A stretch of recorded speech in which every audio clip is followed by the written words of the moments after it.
Get higher, baby. Get higher, baby. Get higher, girl. Hey.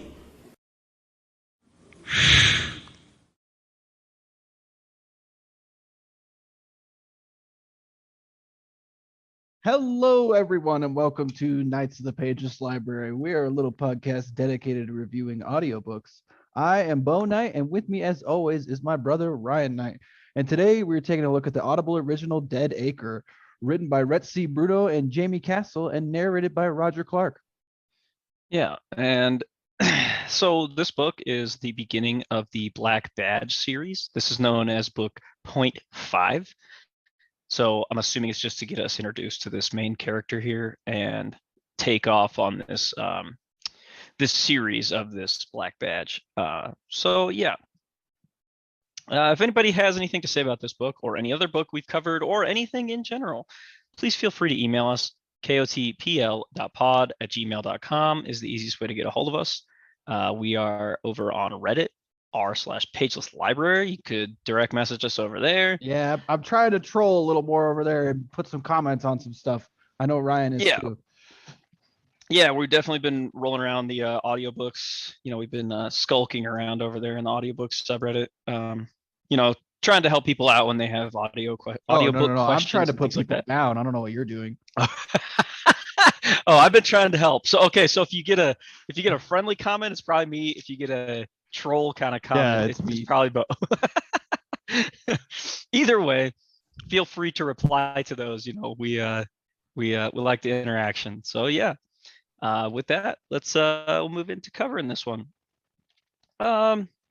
So this book is very recent. It is a Audible original, as Bo said.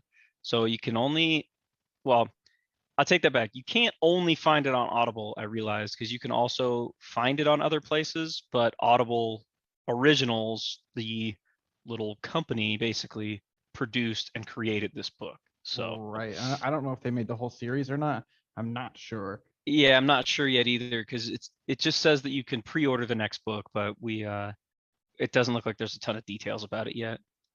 And they seem to work with Rhett, Bruno a lot, because we did Titanborn, and that's one of his books. Correct. That's one of his series, actually. Yeah, it's a pretty long series. Series of his, which most of those are Audible originals, so you can have access to them. You get access to like most of his library, actually. But as far as Jaime Castle goes, I don't think I've personally listened to any of his books. Have you, Ryan? He works together a lot with Rhett, Bruno, but he does have some of his own stuff. Okay, yeah, I see that. Just at a quick glance, I don't recognize any of these. They mostly look like they both focus very much so on like sci-fi fantasy books. So like it looks like maybe they bounce back and forth too between the two. Some are like heavy sci-fi, some are heavy fantasy, some are a mix of both. So yeah, no, I haven't really heard any other work of Jaime Castle's other than this book. So and this book is really new. It came out in 2020. So what did you think about Roger Clark is the narrator of this one? I mean, I think he kills it. I think so too. If I don't know if you knew this, but he's the voice of Arthur Morgan from Red Dead Redemption. I seen that. I did not realize he is the perfect cowboy. Honestly, it's fantastic. He crushes it. I think so too. Yeah, he has the perfect fit for this main character in this book, I think. And then he does a great job of going from that very like gruff and rough tone of the main character to being able to switch pretty quickly to the other characters, whether it's a female or it's, supposed to be like a younger child or something. He does a really good job of being able to switch that up and make them very distinct. Yeah, I think he's great. I definitely think he adds a lot. I think so too. I think he adds a ton actually to this story. He, like I said, yeah, definitely a great pick for this one. Yeah, absolutely. And Roger, if you're listening, we'd love to have you on the podcast so we could talk to you. So please feel free to email us. Oh, okay. I mean, we might as well throw that out there to people that we've been trying a little bit. You know, we had Oliver Wyman on, and that was amazing. So we're trying to reach out to more narrators and stuff to have them on the podcast and get a chance Narrators to and actually. voice actors, I would say. Yeah, that's fair. Or I mean, authors, anybody like that. It Yeah, would just authors be would fun. be cool too. Even the guy that runs works in the sound room, I guess, while somebody's recording a book. I would like to Sure. talk to that guy. Yeah. I mean, yeah, anybody in the industry, in the audiobook industry, it's just fun to have them on and get to kind of pull back the curtains, if you will, Yeah. and see what kind of work goes on behind the scenes to make these, this awesome entertainment that we all get to, enjoy. It's really cool to see what goes into that stuff, or to hear what goes into it. So with that, let's see. So a brief description of this book, Bo. What do you think a good brief description of this would be? It's like if you had listened to our podcast, I would say it's like Cowboy Monster Hunter. Sure. Yeah, that's a good way to put it. If not, I would say it's like, I'm trying to think, like, what's that Western with the zombies? I mean, it's kind of like a bounty hunter story with supernatural elements. Like, he's not hunting people. Not necessarily. I mean, if they happen to be there and happens to become a problem, this guy takes care of it. But yeah, he is like given these tasks from basically the White Throne, as it's called. So it's very supernatural elements that we're dealing with here. Yeah, very, very good and evil. Like hard lines are drawn. Right. Yeah, I mean, yeah, it's without spoiling much, it's hard to say, but like I would say like it's definitely like a hardcore sci-fi fantasy, more on the like it's more like it's not so much sci-fi because it does take place like fantasy. Yeah, it takes place way back in whatever this is, the 1400s or something like that, 1500s or whatever it is. And they yeah, definitely a good Western fantasy though. Yeah. This book is extremely short. It is 3 hours and 24 minutes, so it's very short for anybody wondering. And I mean, you can get this for free, obviously, if you have Audible. This is included with your Plus membership. So yeah, so it's just like one of the books that you can listen to whenever you want. Right. So what do you think, Bo? Was this one easy to follow? Yeah, I think so. Yeah, I'd say so too. I'd say this is not a complicated story. We're not changing perspectives at all. We pretty much stay with the main character the whole time, so it makes it much easier to follow in that regard. The like language and stuff used, even, I mean, there's nothing like over the top about this, which I do kind of like. It's very grounded and based, and it's makes it really easy to follow, I think, for anybody. Like, I would say anybody could listen to this. Younger people, older people, doesn't matter. Yeah, I mean, it might be a little scary if you're really young. Sure, and there are a couple parts that are a little disturbing. Right, and fair warning. I mean, there's like cursing and stuff. So yeah, maybe young kids, maybe not so much, but I would say like teenagers and stuff. Yeah, this might be a little more targeted towards. So. And I would say this is for sure easy listening, as far as like, again, Roger Clark just crushes this one. So yeah, his voice is so amazing. Good. Yeah, does an incredible job on this one. Yeah. So what's your overall recommendation, Bo? What do you think about this one? I like this one. I think for how short it is, it's a fun little ride, and I feel like if you like Westerns, I think you would like this a lot. There's a lot to like here. Just Roger Clark voice alone adds so much. Yeah, that I feel like if you already have an Audible membership, you might as well check this out. It's like you can finish it in a couple days if you're like listening to it on your drive to work. Yeah, definitely. I mean, I wasn't so. I think I would have actually liked this if it was even longer. I think because it was so short, there's a ton of stuff crammed in. I feel like it was just smashed all together in a short amount of time, which I'm not saying is necessarily a bad thing, but I would have almost liked if there was more room for this one to breathe. But I do like the story. I thought it was good. I listened to it twice before we even did the podcast. And yeah, I mean, it's got some tropey type stuff, but it also has like the fantasy stuff that I really enjoy. And I do like the combination of like the Western, the supernatural, and all of that stuff combined. I think that works really well in this book. So I like it. Yeah, I do too. And I really like the main character. I like how he's characterized like through like little moments throughout the whole book, and you kind of like get glimpses of who he used to be. Right. And I like that. And I do agree with you. I think the book could definitely have more room to breathe, because it feels like really there's two stories that they kind of jammed in together to make them one. Right. And I mean, it was a good little bit of misdirection, I feel like. I just think it could have used even more time to play out, because the switch was so like there wasn't even really a big like the turn where everybody would be like, oh, no way. Yeah, Because it was that part there wasn't even time for that.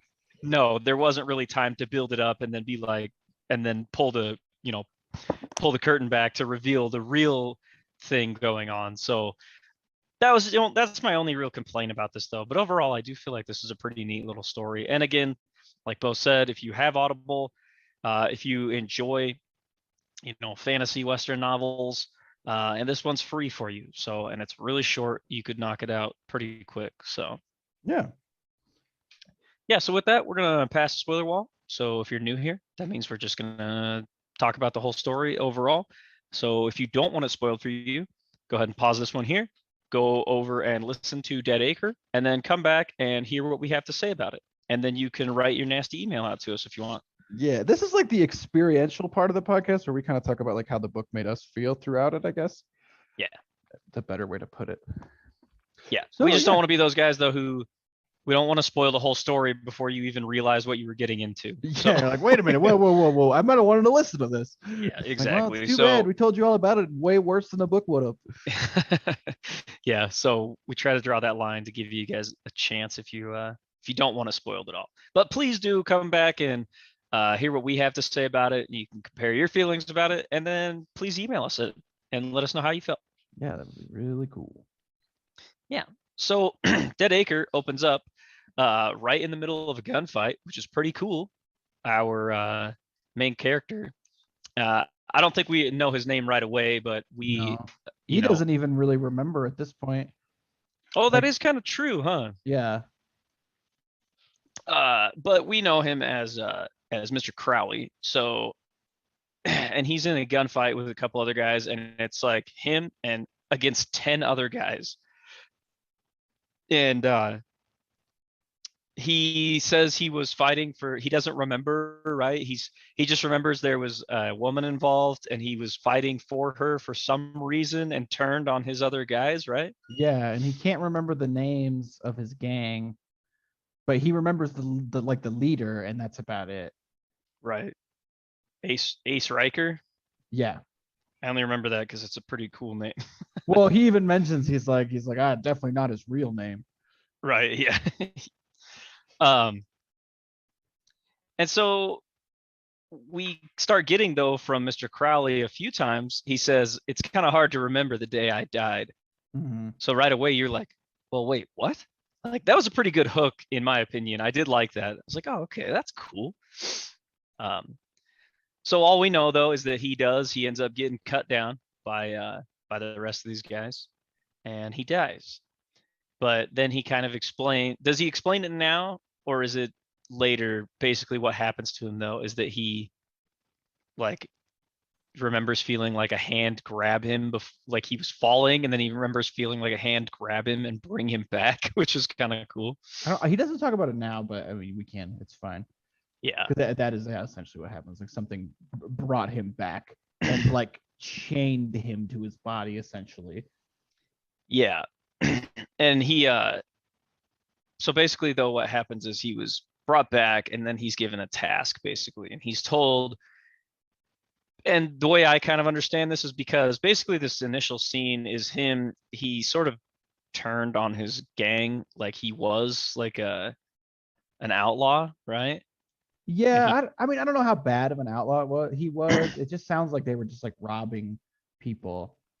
right, but he was with this gang of guys and he turned on them at this opening scene. That's why they cut him down.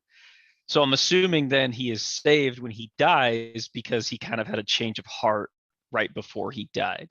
Yeah, they don't really get into that in this book. I'm assuming that's going to come later in the series.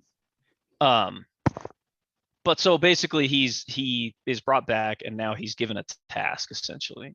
He was basically saved from going to hell and he's basically stuck in purgatory in his body, given a task by the White Throne, basically not even given a task. He's just sent to places to figure out what is going on there and deal with supernatural things happening. Yeah.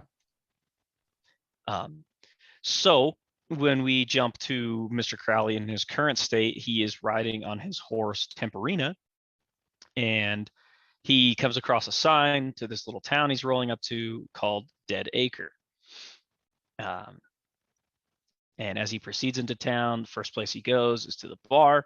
And when he's given these jobs, doesn't know, like he's not given details. He's basically just given a location.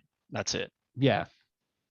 He's not really told what he is specifically there to do. So now he has to come into town and try to figure out what's happening, why they needed him there. Yeah, I love the first thing he does. He comes into town, gets a drink, and he like mentions like he drinks, but it doesn't affect him anymore, like in any way. Yeah, it doesn't burn or anything. Right. He says he can kind of taste it, but it doesn't burn, and he no longer can like get drunk off of it. So and he buys the highest shelf stuff he can get. Yeah, hoping that it will actually affect him. Yeah.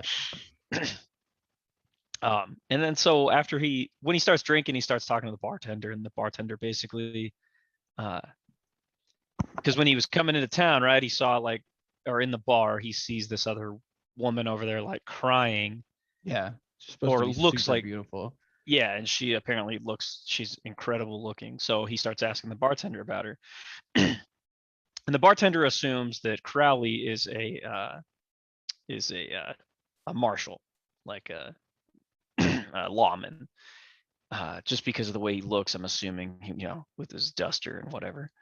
But Crowley keeps saying, "I'm not a marshal," but they assume he's there to try to figure out why this gal, which her name is Rosa, number one, why she's upset, and number two, they assume he's there to figure out what happened to her husband because he went missing.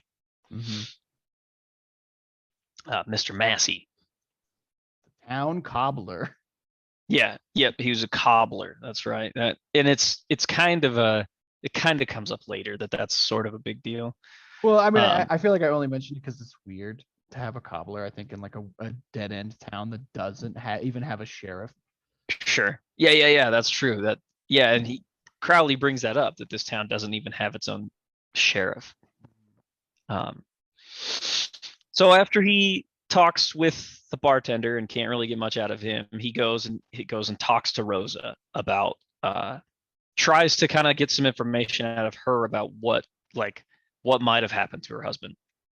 But while he's doing this, several other guys come over and apparently they think he's just bothering her. So they pick a fight with him immediately, as one would do, apparently. Yeah. It's a Wild West, dude. Yeah, exactly. So there's three of them or two of them, three of them? I can't remember. I think it's three.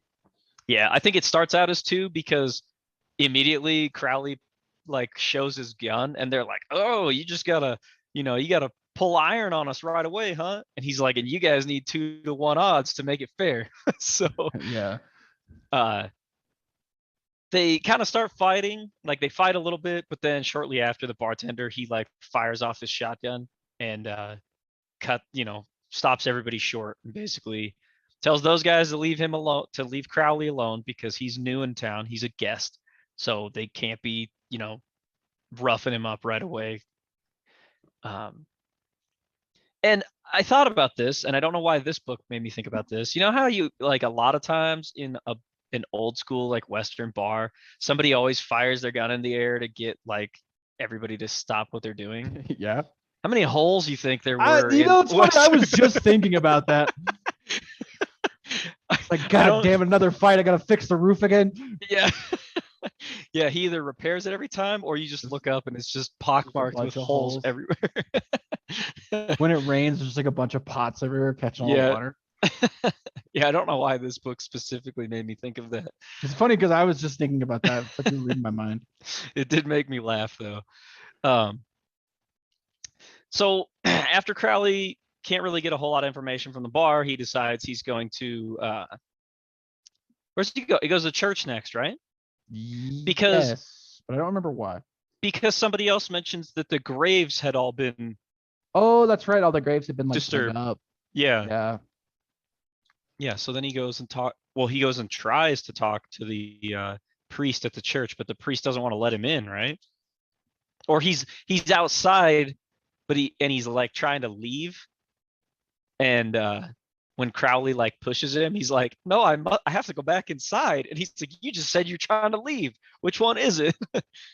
I think we do get the scene of that before though, where he investigates the graves, right? Because he sees that dog with something in its mouth. Yeah. You're right. And Yep. he gets the finger out, and then like we learn a little bit more about his powers. He can see like the last moments of death, like what happened to somebody before they died for like a brief instant, and only if they've died fresh. And he like touches the finger, and he sees whoever this was died in the church. That's right. Yep, you're exactly right. That's why he goes to the church. Because yeah, he was in the he just goes to the graveyard by himself. But I mean, just they're to see. definitely by each other, like typical Yeah. old school town. That's right. So then he goes to the church because now he's obviously like, okay, this guy died in the church, and right, he finds the ring. So he's pretty sure this is Mr. Massey, the cobbler. Yeah, it's very convenient finger to find. Right. So he goes into church to try to talk to the preacher dude there. And I can't remember, does that guy give him much in the way of information? Not really. He tells him about the cobbler's dad. And I think he tells Yeah. him a little bit about like the history between the son and the father, that like the son didn't want to take the ranch, right? I think so, yeah. And he kind of mentions that that's where Mrs. Massey is staying, right? Yeah. Because her husband's missing. So now Crowley's like, well, that's kind of weird. So he goes to that place next, right? To the ranch, to the Mhm. Massey ranch. And he talks with Mr. Massey's father, and then Rosa shows up there, right? While he's there. Yeah. Yeah. And he shows her the ring, and she's like, yeah, that was William's. And so he's pretty sure that obviously William has been murdered, but he doesn't know exactly what happened. Because right, he also, when he sees the vision, he's able to feel like Yeah. what You can happened. feel what they feel too.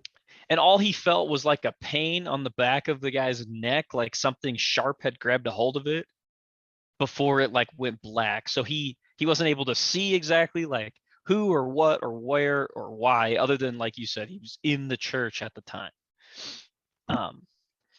So while he's kind of questioning the father and Rosa at the same time, he basically kind of pisses the William's father off too, because he shows him that shows him the ring, and then he basically says flat out that I'm pretty sure he was murdered. But his William's father, right, mentions that, sometimes when you own, what does he say? Sometimes when you have sheep, sometimes wolves make them disappear or something like Yeah. that. Like he brings up some really cryptic shit that Crowley's like, wait, what? Like you're just okay with the fact that your son was murdered and he's gone? Is basically what this guy makes it sound like.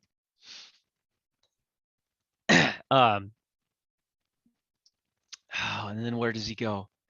Or is this when he sees Phelps? I think it is when going. he sees Phelps. I think so too. And because he sees Phelps heading that way, right, with flowers to William's father's house, right? Mm-hmm. But then he gets knocked out, right? Yeah, he does. That's right. And then he wakes up in a freaking this is really cool. I did like this. So Crowley can't necessarily feel anything. Like he doesn't really feel pain or anything like that. But he says, I still have a brain in my skull and it can still get jarred around, which basically means he can get knocked unconscious, and he can also, like, if he gets hit hard enough in the face, it doesn't hurt, but it like messes with his senses basically. Yeah, I mean, he can get disoriented like a normal man. Right. So I did think that was kind of a cool detail that they how they explain that he can get knocked out. And then he wakes up in the cage, right? Mm-hmm. Yeah. So he finds himself in a cage, in a cage in a cave, right? Yeah. And it's none other than the is it like one of the dudes from the bar in the beginning? It's both of them, I think. Okay, but there's also like two other guys there. Yeah, and yeah, the leader of the gang is there too, but he hasn't actually met him yet. Right. And then so what, they like question him, right? What he's doing there. And basically what happens is they are gonna burn him alive in the cage. It's pretty like horrifying. Yeah. But Crowley manages to like swing, and there's dead bodies like all around him, which he mentions the bones have like been picked clean. So we should also mention that he's like constantly like, well, if it's just a bunch of like cannibals, this isn't necessarily supernatural. So is this what I'm here to deal with? He's constantly wondering if he's found the thing he's there to deal with. Yeah. And in this instance, yeah, he finds like there's a bunch of bones and stuff, but they're all like picked clean. So he assumes these guys are cannibals. But he manages to like. I can't remember if these guys explained to him now or later that they take the red men, and I don't mean to say that like derogatory. That's what they use. Yeah, that's the to term refer they use. to the Native Americans. It's like that's who they hunt. Yeah, no, I can't remember if that's later or now. I think it's later because I think it's when he has the leader like basically dead to rights, essentially, is when he explains that. But I thought it was before that because the Indians show up and help him. Well, the young kid that he saw in the beginning that I failed to mention, remember, was yeah. When he came into town, he was like a young native kid, and I'm assuming because he sees him a couple times, so the kid is kind of like watching Crowley as he goes around. Yeah. So Crowley manages to escape this cage by rocking back and forth, and he gets a hold of a bone that he's gonna. I mean, he has sort of a plan, I guess, for it. But it's fresh enough that he flashes back into this guy's memory, and that's when you find out it's a native who was killed by a wolf at the time. But this is also where he gathers that they are not just wolves, that these guys are werewolves living in this town, because in the flashback, that's who steps up to this native guy, and before he freaking like bites this dude's face to kill him, that's what Crowley's able to see. And then when he comes back to, he swings the cage enough that he gets the attention of one of the guys, and then he stabs this freaking bone up through the dude's head, right? It's hardcore. And when he manages to get out, the rest of the gang shows up, and they are all werewolves, obviously. So he's like, oh, this must be what I'm here to deal with, is these werewolves. You know, they are supernatural creatures. And he fights with them, and they can't figure out what he is, like, because obviously he doesn't bleed when they get a hold of it. Like if they bite him, he doesn't bleed and stuff like that. Well, I mean, his battle strategy is to like take enough damage so they think he's dead, and then he just gets back up. Yeah, it is kind of funny. Yeah. But he also happens to have like silver bullets, and he has like a silver inlaid knife, so he definitely has the means to hurt these Well, and silver werewolves. hurts him too, we should mention. Yeah, because he is supernatural. So yes, that's Mhm. true. Um, yeah, because doesn't he talk about he at one point like the silver touches him and it starts to like bubble his Yeah. skin where it touches him? Yeah. Mhm. Um, but basically he manages to fight off these werewolves because some of the natives show up, right? And they Yeah. end up shooting a few of them with arrows as well and help. Like it doesn't necessarily hurt the werewolves a lot, but it gives him enough time to deal with them basically. And once he gets the leader of them, kind of like I said, dead to rights, basically where Well, he he has doesn't him. get him dead to rights. He uses his lasso to like incapacitate him. Yeah, and he also He's- has his he's knife fantastic. stuck in him too, right? Yeah, he does stab him with his knife, but that's not Yeah. enough. It's like the lasso, like he puts it around his neck and puts it around his neck. And I the only reason I mentioned the lasso is I like that he's like, I never miss. It's like the hand of God is guiding it itself. Right. Like I think Yeah, that's yeah, cool. yeah. But the werewolf, while he's got him, which I gotta give credit to Rhett, Bruno, and Jamie Castle. Thank you for doing werewolves correctly. Yeah, I do they appreciate don't that. just turn into wolves. Yeah, I do appreciate a good werewolf in a story, and these sound like they're awesome werewolves. I mean, they were pretty cool sounding, so I do appreciate that. Um, but basically, this werewolf snitches and says, like, "Look, we didn't kill Mr. Massey. We found him like that in the like in the graveyard, already torn up, No, because they tore him up or because they found him dead, right? yeah, because there was the full Okay, moon. They get hungry, as all yeah, werewolves do, and it was like a freshly dug grave, so they just dug him up and ate part of it. right, yeah, because they smelled the blood because it was so Mhm. fresh, right? Yeah, so they went into a frenzy, so they ate him, yeah, but they said they didn't kill him; they found him like that. So Crowley's like, "There's no way that's true. There's no possible way." So he he ends up going back into town, right? Well, yeah, he leaves him for the natives For the to kill natives, him. right? Yeah. Yeah, because basically these werewolves have been like picking off the natives, like they said. They've been going after them because nobody in town really cares what happens to the people Well, and I got outside the of town. vibe they had to eat human meat. That's kind of what it sounded like, yeah. I mean, they Which don't is a come little out right out different. and say it, but that's just like Right. the vibe I get. Sure.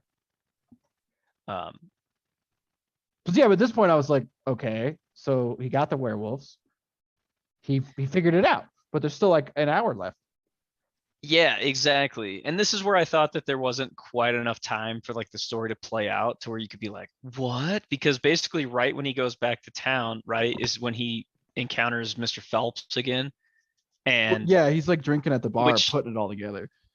yeah. So Phelps, yeah, because Crowley immediately heads back for the bar, and Phelps, the bartender, is like, "I thought you were leaving," and he's like, "It's still early in the day." Like, I do think that's funny, and because Crowley makes it sound like he wants him gone, like out of town, which is, or sorry, Phelps, and Crowley's like, "That's kind of weird. Like, why would the bartender want me out of town?"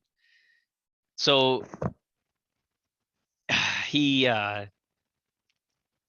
let me think.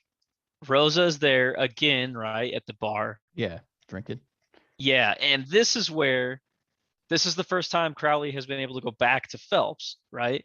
Because then he says, "Why were you bringing her flowers before anybody else even knew that her husband was dead?" This is where he starts to put it together that Phelps is actually the one who might be involved with William's disappearance. And basically, Phelps loses his mind like immediately. Well, no, And something happens and he tells the truth.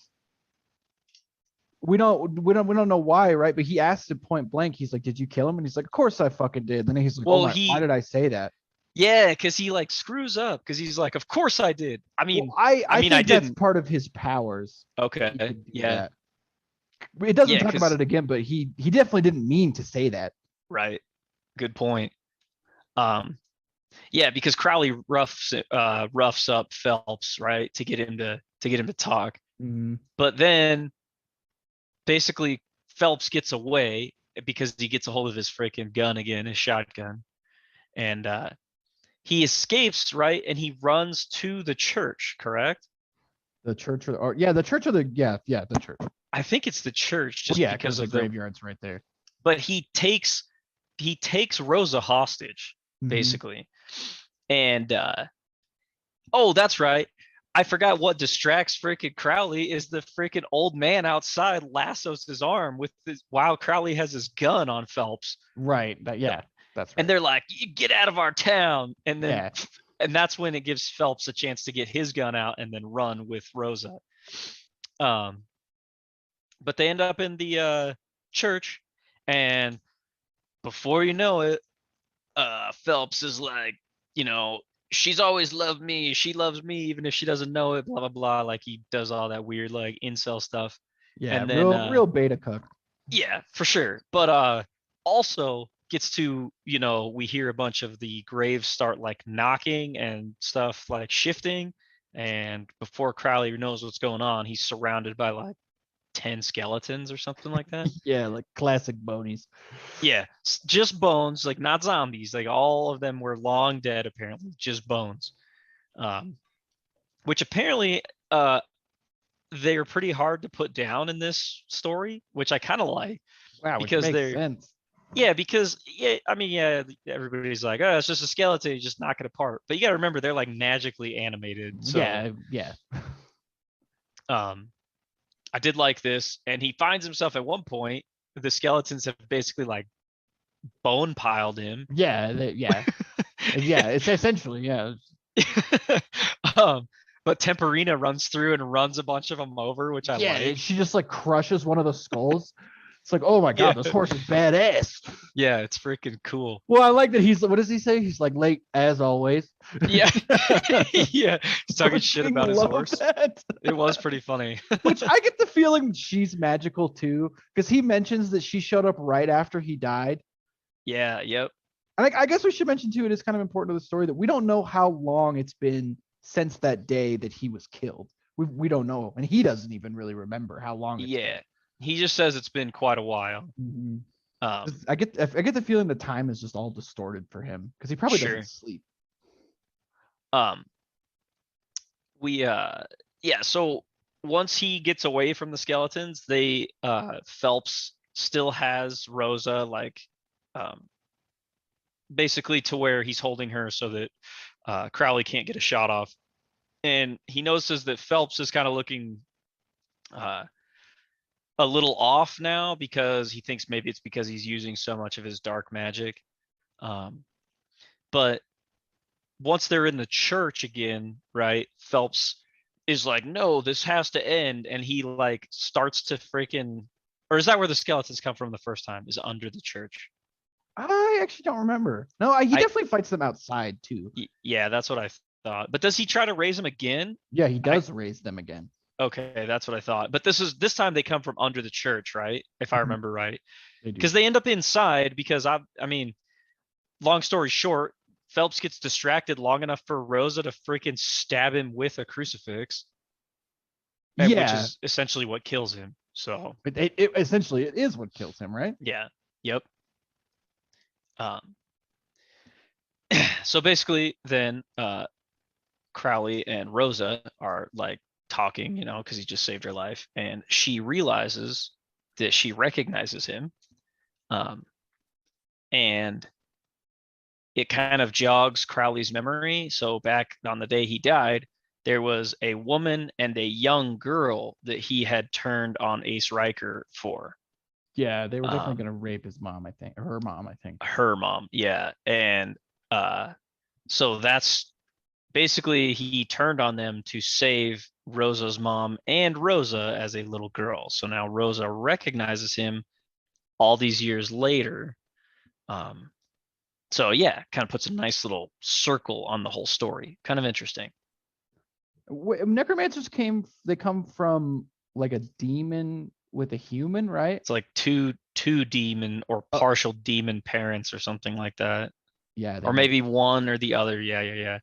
They made, and you might not even know you're a necromancer.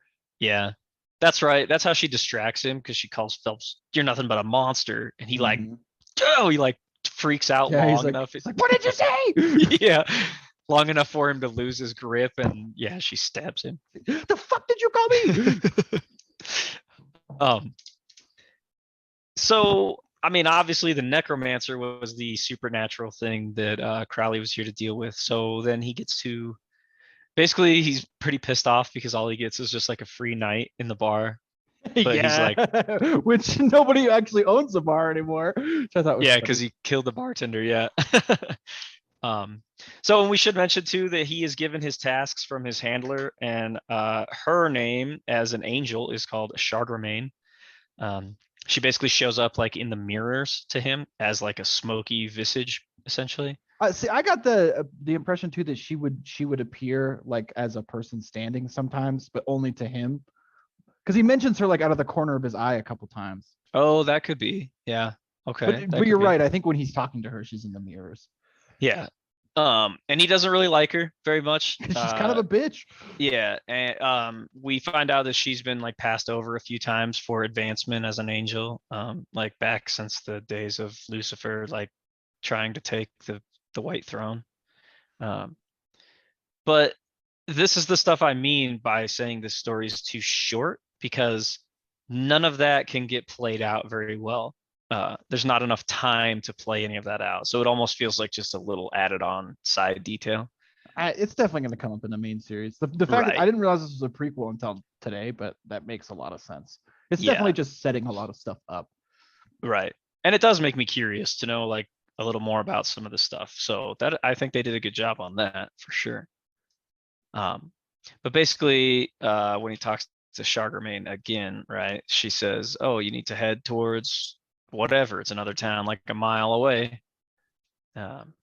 And he loads up his stuff. Yeah, and he's like, is this curse over yet, please? Yeah. Like, was that enough? Was that enough? It must be every time he accomplishes something, he asks if he can be done. Because basically what Crowley's trying to do is if he accomplishes whatever it is the White Throne wants him to, he basically just goes and he can like, his consciousness can just be like floating in a void essentially, and there will be nothing for the rest of eternity, because he says obviously he can't get into heaven now because of the things he's done, right? But he said even being in like a void is better than going to hell and suffering for all of eternity. Yeah, it's very true. So yeah. And I mean, I'm not big into like the religious stuff, but I don't think that they took it too far in this either. I don't think it was like overly pushed on you. You know what I mean? I mean, really, they're just using a religion, I think, as an easy framing device of being like, these guys are evil, these guys are good. Sure. Yeah. But yeah, I mean, that's pretty much the end of Dead Acre. Yeah, I liked it. I feel like it's short. It's just a little cowboy story. Yeah, I mean, and it definitely, I didn't realize it was part of a series, or I didn't realize it was the prequel to a series either.